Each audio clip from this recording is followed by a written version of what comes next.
All right, welcome back to episode 5 of Need to Know.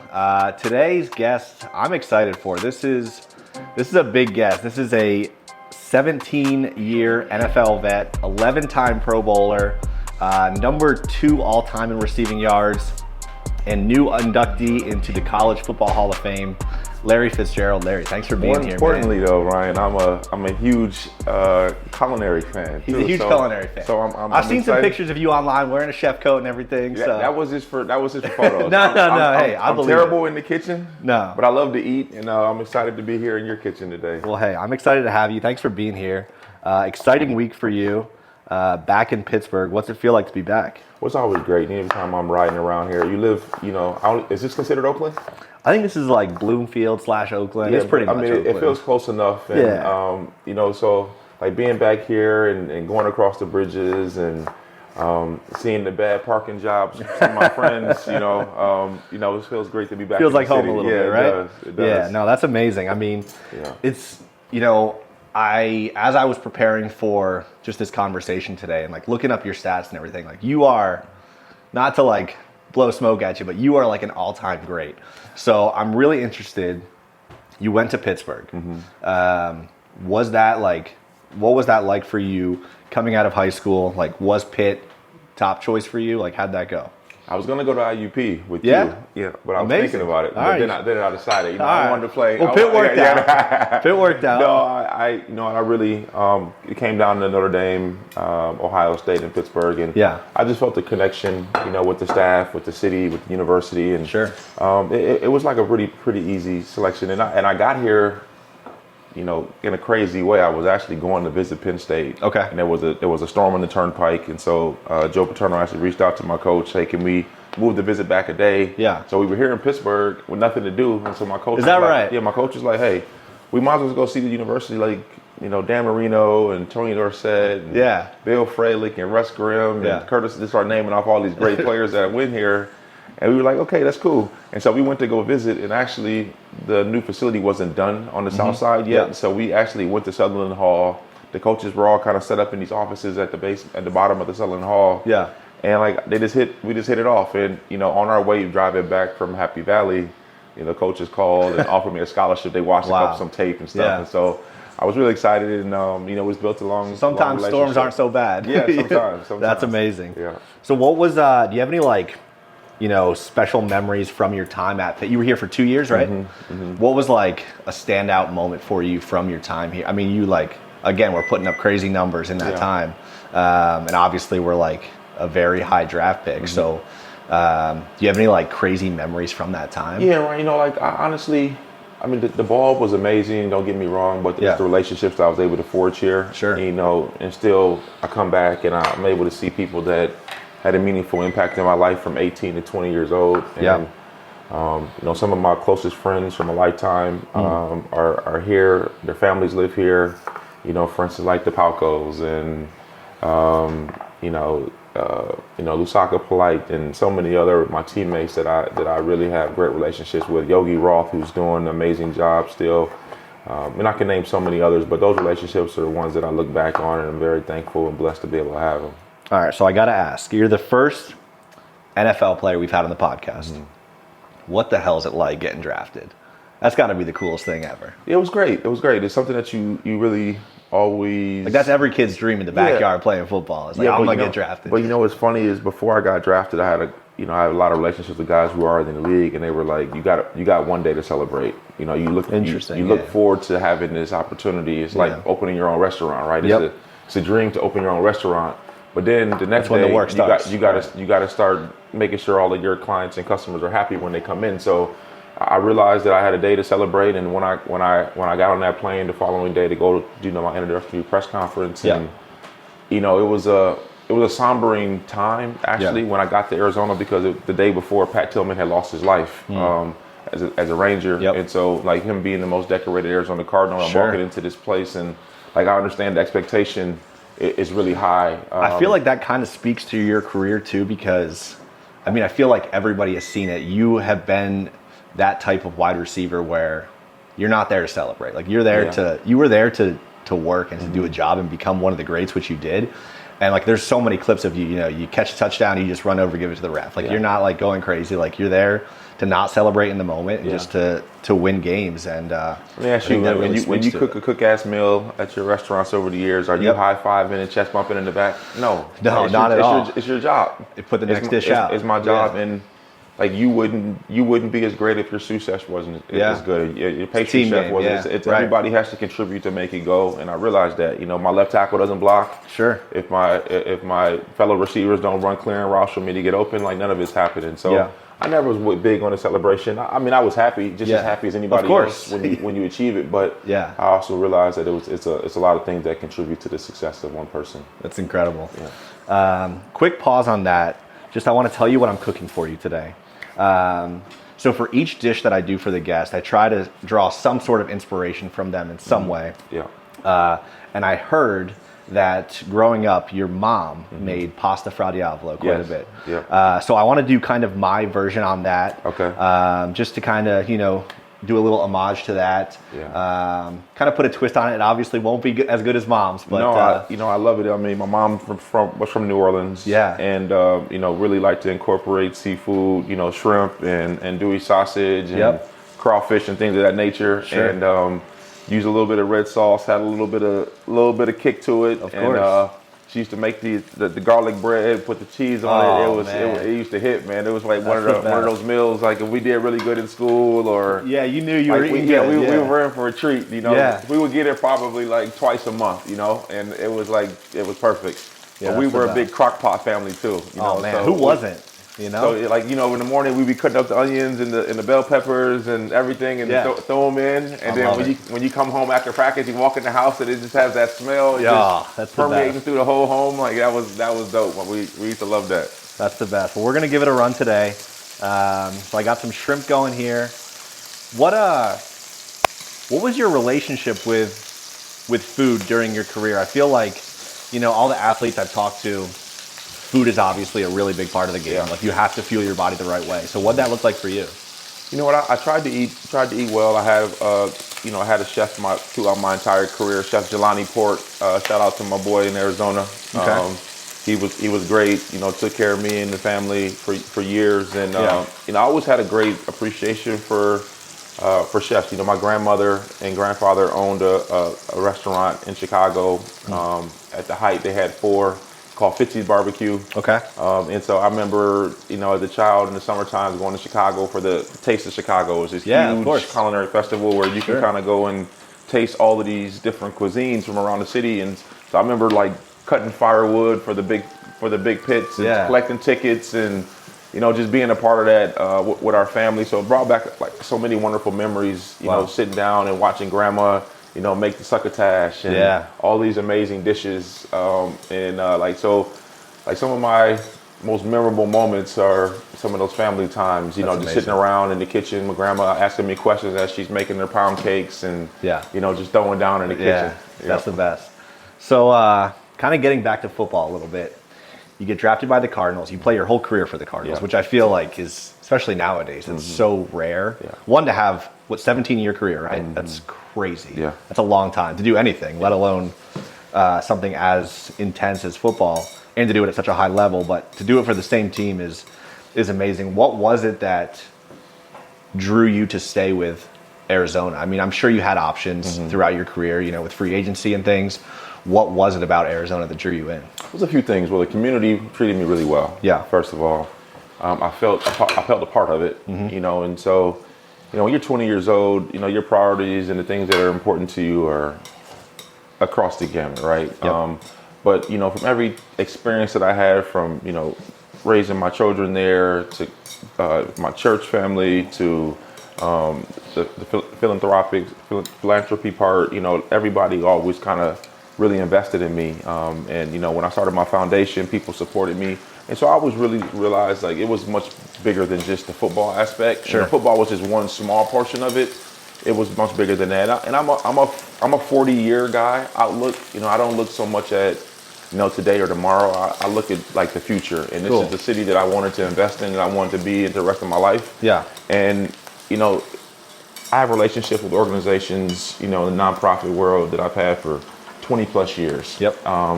for instance, Laura Capelli, who ran Big Brothers Big Sisters for 25 years, she just retired this year. I'm like, to be able to have that type of relationship and see, kids come into the program and now they're off being doctors and lawyers and engineers and amazing things, and you've had the ability to be able to support those causes meant so much more than me than just bouncing from city to city, chasing a championship that's not guaranteed for anything. And sure. As an athlete, I always feel like your responsibility to a city is much larger than just catching touchdowns, right? And selling jerseys. I mean, and it's longevity, like you said. Longevity, but you think about Pittsburgh, for instance. You think about the indelible mark that Joe Green has left here, or Franco Harris, sure, and Jerome Bettis, and Rocky Blyer, and so many people that were they great athletes? Yes, but I mean, they connected the community. They got people. Their legacy lives beyond the field. But you think about sports in general. I mean, you pan around in a game, you see black people sitting next to white people. You see, Muslims sitting next to Jewish. Nobody cares because we're Pittsburgh Steelers fans, and we want our team to win. And you're on our same color, you're on our team, and so like I love the fact that sports unifies, and I remember like a lot of those great moments in Arizona, and that's why I really wanted to stay there and spend my time and raise my family there. Yeah, no, that's amazing. I've yet to go to I've never visited Arizona. Come on, man, we got some good kitchens out there. I gotta come out. Come on, break us down. I've been seeing, and this is gonna be a good segue. I've been seeing your event you do every year. Mm-hmm. It looks incredible. A lot of great food. Looks like I got to come out for one of these years and hang out, maybe do some pasta. But I want to talk about your foundation and kind of what you built there. Can you talk about what it was your mom that made you start it? Was that right? No, she didn't make me start it. My mom was in the nonprofit world. Okay, that was her profession. Okay, and so we were like intimately involved in all of her activities she did. You know, so a typical Saturday would have been my brother and I, passing out pamphlets and, going to different events that kind of support the causes and initiatives that she was involved in, which was HIV and AIDS and breast cancer. And so I just knew as I got older, if I ever had the platform and the capital to do something like that, that's something I wanted to participate in. And so mom just set a really good example of, we didn't have a lot of money. We never went out without eating or anything like that. But she'd always say that you have 24 hours in a day, and how you choose to use it is what makes you unique. And so like we used to always really pride ourselves on, making sure we were giving back to the community that gave so much to us. And so in 2005, my second year, I started our foundation. Wow, that's early too. Yeah, that's crazy. Yeah. It's impressive. Well, I mean, like it's everybody says, when is the best time to start a business or an organization? They tell you it was yesterday. Yep. Right. Like you need to go ahead and get started and get your footprint. And so like that's kind of the approach we took, and we're elated to be able to have a foundation that's going on 20 years, and I'm really, really excited about it. Yeah, no, that's incredible. I feel like that type of work that we see a lot of athletes do is it really just, like we talked about, just builds their legacy, builds just so much more off the field, and makes honestly a bigger impact than the on-field stuff. Like the stats and everything, it's cool, and it does make you a great, but that stuff is just really, you're impacting lives every single day. It's really impressive. Ryan, tell me your story, how cooking became such a passion for you. Man, it's interesting. So I, from a young age, all I ever wanted to do was be a chef. Don't know really where it came from. Mom and dad? Nobody. Grandparents? Aunts, nobody in uncles? the family. Yeah, no, nothing. No one ever was a chef or anything. But for some reason, it's just all I ever wanted to do. So thankfully it's worked out. But, worked in restaurants in high school, then went to culinary school, and then kind of worked all over the country. Didn't really know what I wanted to do in the industry, because there's so many different ways you can do. Whether it be a restaurant or a hotel or a resort, whatever. So kind of tried it all, and I realized, okay, like I want to be a fine dining chef. I want to have 3 Michelin stars. I want to be one of the best chefs in the world. So I chased that for a couple of years, and then I very quickly realized I don't want to do that. Like it was great, but why did you change? I just wasn't passionate about the food that I was cooking. Oh, okay. I liked the discipline and the standards of everything, but just the food itself wasn't. I enjoyed making pasta. Like I enjoyed making things that I actually enjoyed to eat. And I do like to eat that stuff, and I still appreciate it, but I just knew it wasn't for me. So it's kind of when I shifted, and then got into pasta making probably about 6 or 7 years ago. I tell the story a lot. I made a batch of pasta at home for my wife and I. And for whatever reason, I had made pasta a million times before. That night, it turned out really fantastic. And so the next day I woke up and I made another pound of pasta. And I did it again. And so I did that for 64 days in a row of making a pound of pasta every day. And I just became obsessed.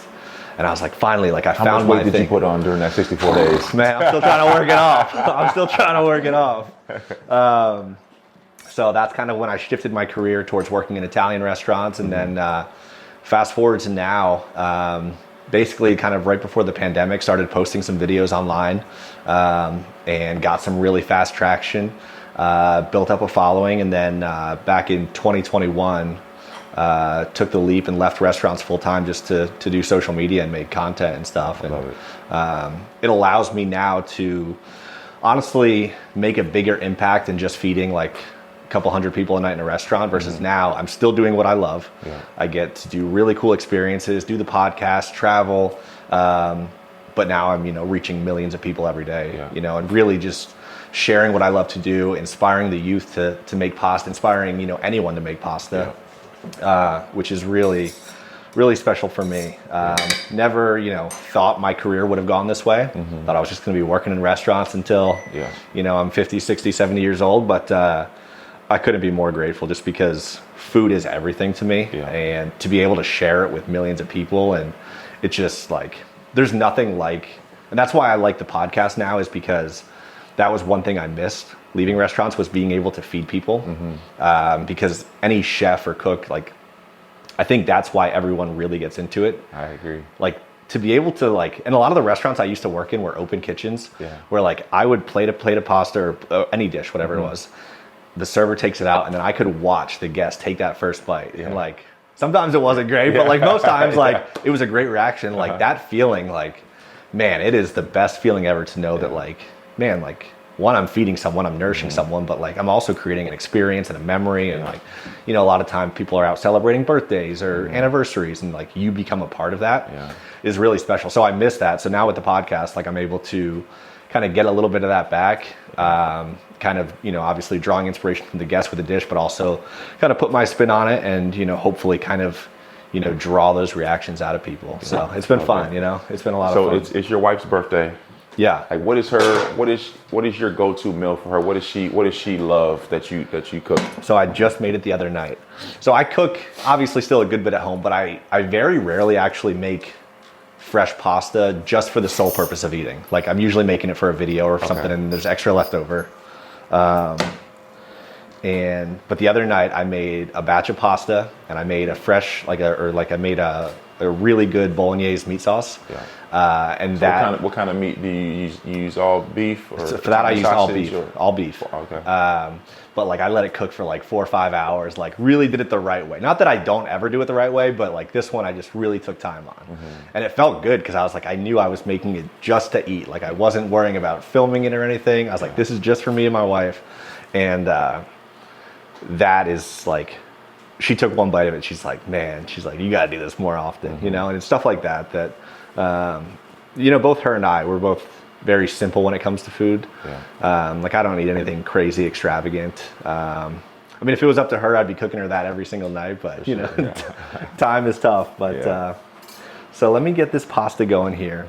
So did you make this pasta here by hand? I did, yeah. So I wanted to switch it up a little bit. I feel like usually... Can I touch? Yeah, of course. Yeah, they're still a little frozen. So this shape, do you know what the shape is called? Tortellini? No, similar. So this is agnolotti del plin, is like the full name for it.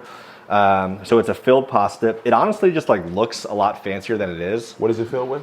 So this is like a lemon herb ricotta filling. Okay. Pretty simple. I didn't want to do the filling anything crazy just because we have all the other flavors of the sauce. But I thought it'd be a nice little like just switch up on like what's normal with a Diablo sauce. And what is so that's just some semolina flour. Okay. Just so it doesn't stick or anything. Okay. So yeah, made this last night. Flour, eggs, rolled it out, filled it, and that's it. Very, very simple. This was the first filled pasta shape. What temperature does the water need to be at? To boil is 212, which we're almost there right now. We're at 200. Do you cook a lot? I'm around the kitchen a lot. I can tell. Yeah, I can tell. The kitchen a lot. Right when he got here, guys, I asked him. We have chairs here. I was like, "Do you want to sit down?" And he told me, he's like, "You don't sit in the kitchen." So I can tell that Larry's he's been around the kitchen a little bit, which I appreciate. I think the thing is, I didn't necessarily like what my dad cooked. Yeah. And my dad was a griller.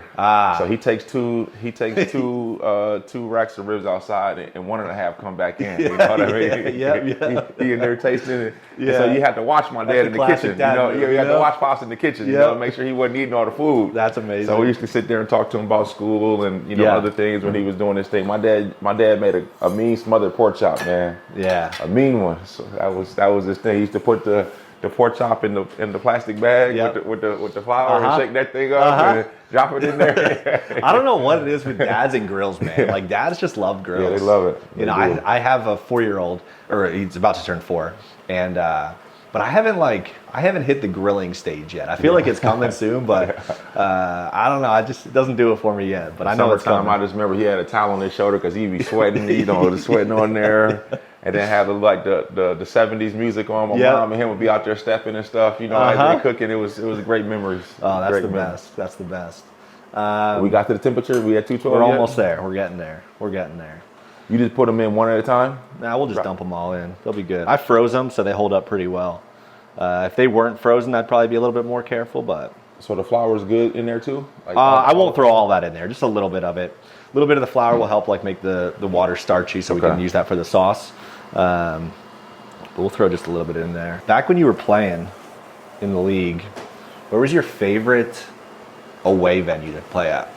I would say Seattle. We played there every year. They were in our division, so you couldn't even hear yourself thinking that building. I can't imagine. And their teams were always good. They had multiple Hall of Fame players, that will be in the Hall of Fame down the road. Yeah. And, an unbelievable coach in Pete Carroll and Marshawn Lynch and Russell. They were just really talented group and really tough place to play. Yeah. And so I would definitely say there. And then from a nostalgic standpoint in history, there's nothing place like Lambeau Field. It's the best. It's you think of Bart Starr and Don Hudson and all these players that essentially paved the way for today's modern game. Just history, And think about Vince Lombardi, strolling on the sidelines, and then you get to the place and it's in a neighborhood. It's just a small little place, and it almost feels like really collegey. Yeah. Because most those college campuses are there's homes and stuff around it. Like literally, before you drive into the stadium, there's just houses around, and no other places like that anymore. So it's a really cool setup.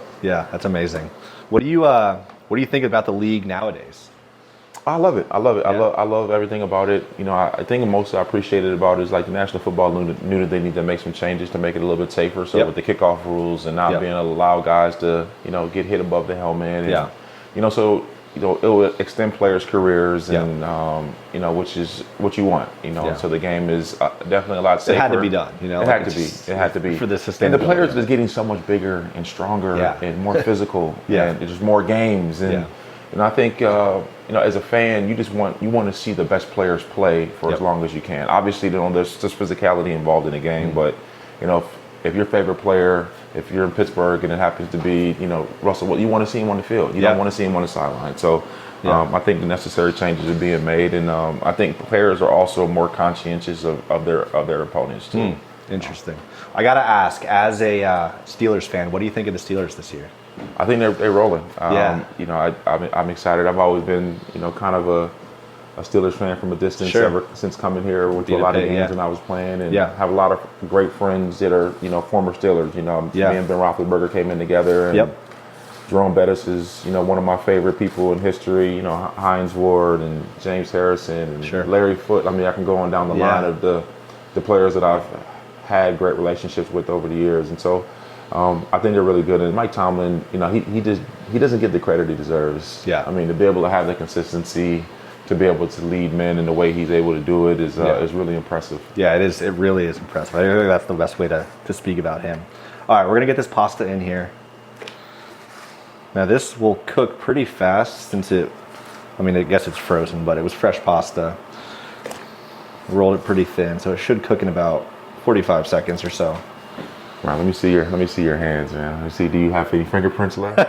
You still got fingerprints left? I've been out of restaurants for a while. Oh, right. They've come back. They've come back. They were gone for a while. I remember one of the first restaurants I worked in, just as a line cook, and they always touching the meat and it's hot. I was so nervous, and we had our restaurant that we were at. It was a small little kitchen, and I had something in the oven, and I'm like in the oven, like checking on it, probably a steak or something like that.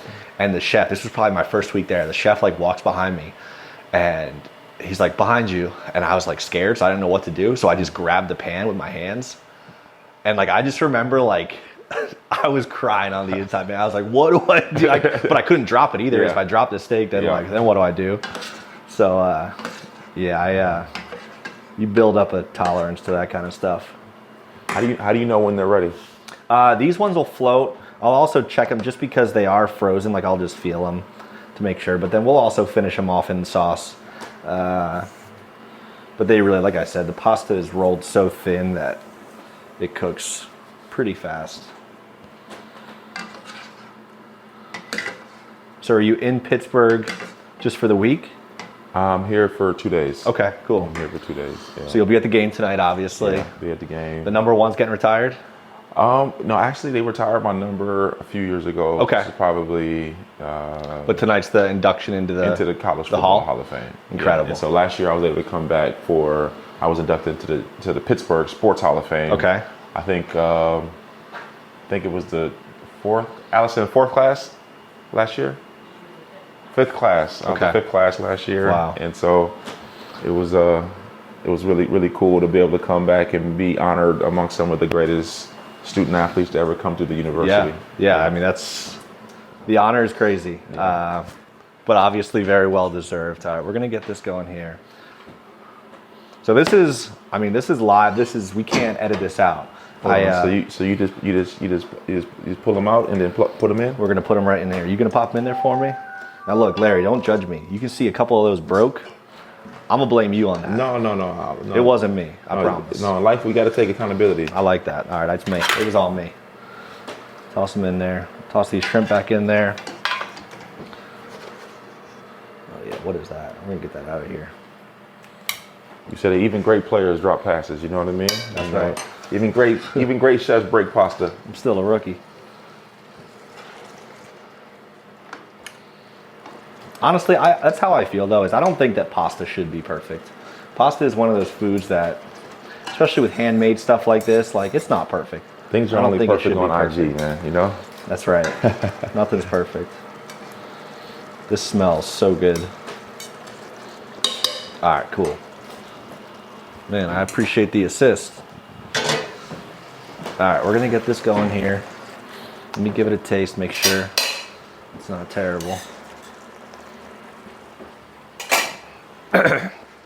Got a little kick to it? Still got a little kick to it. I think I got you cleared the throat like that. I think I got a chili pepper down there, yeah. So usually Fra Diavolo uses like crushed chili flakes. Mm-hmm. I use some Calabrian chili peppers. Okay. Just a little Italian flair. I like the flavor of them a little bit better, but this is tasting pretty good. And go a little bit of lemon in there. You eat a lot of pasta or no? I do. I enjoy pasta. I think it's the best. Yeah.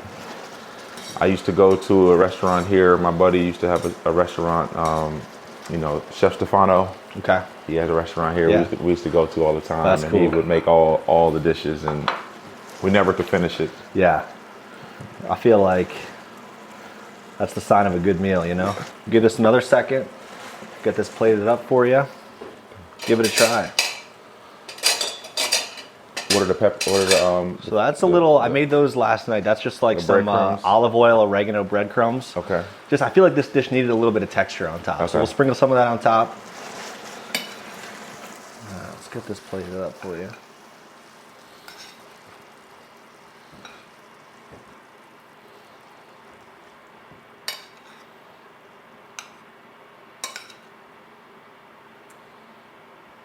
Did you ever have any I feel like some players are like superstitious when it comes to like pregame meals or anything like that. Did you ever have anything? I would eat pasta before every meal. Is that right? Yeah. Wow. Yeah, our pregame meal, usually with a chicken breast, and that was kind of my thing. Cool. It was kind of my thing. You ever get hungry on the sidelines?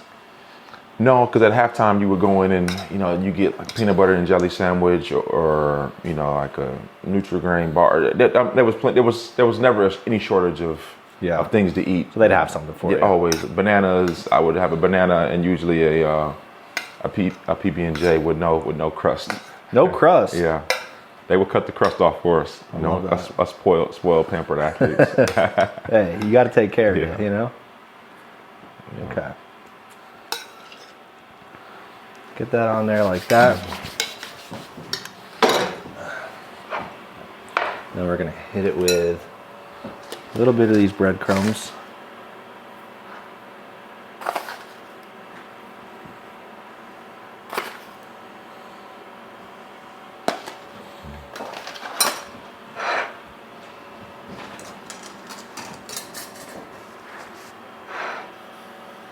It's always about the presentation, huh? It really is. I even find myself doing this sometimes, like when I'm making lunch for my son, and like his mac and cheese gets a little too crazy on the plate. I'm like, let's clean this up a little bit, kid. But that's what it's about. All right, we're gonna get some fresh herbs on here, some parsley.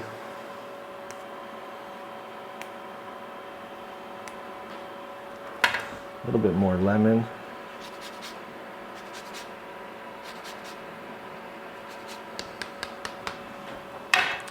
Then I think a little bit of olive oil. Why not?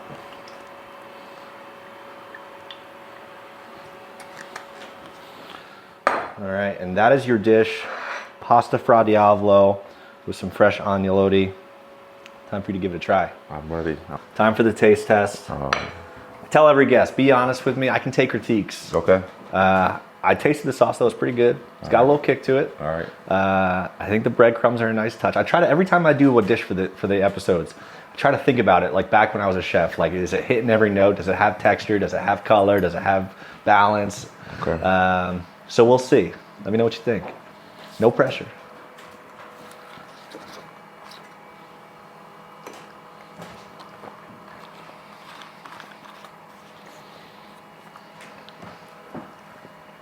How's the pasta? This is fire. It's fire. Mom would be proud. Mom will be. Hey, that's all we're trying to do. You know how hard it was for me to find andouille sausage in Pittsburgh? Really? I don't know why it was so hard. Like, I found some, but I wanted to find like a good one. I was bouncing all over the city the other day. It's really good, man. Yeah? Does it need anything? No. Does it have too much of anything? Is it too spicy? No. Okay, good. Cool. Well, that's a win. Well, I'm gonna let you enjoy that. Like I said, I really appreciate you coming on here. You are truly a legend, both on the field, off the field. What you've done for the game, and then for your community, for Pittsburgh. I mean, I can't imagine what it's going to be like for you down at the game tonight. I'm sure that the crowd's going to go crazy. The fans are going to love you there, as always. But again, just thanks for coming by today. I really appreciate it. It's a pleasure. Thanks for having me. Absolutely, of course. Pleasure. All right, guys, that's it for this episode. I will see you guys in the next one. We've got some really more great guests on the way. But for now, Larry Fitzgerald, episode 5 is in the book. See you guys in the next one.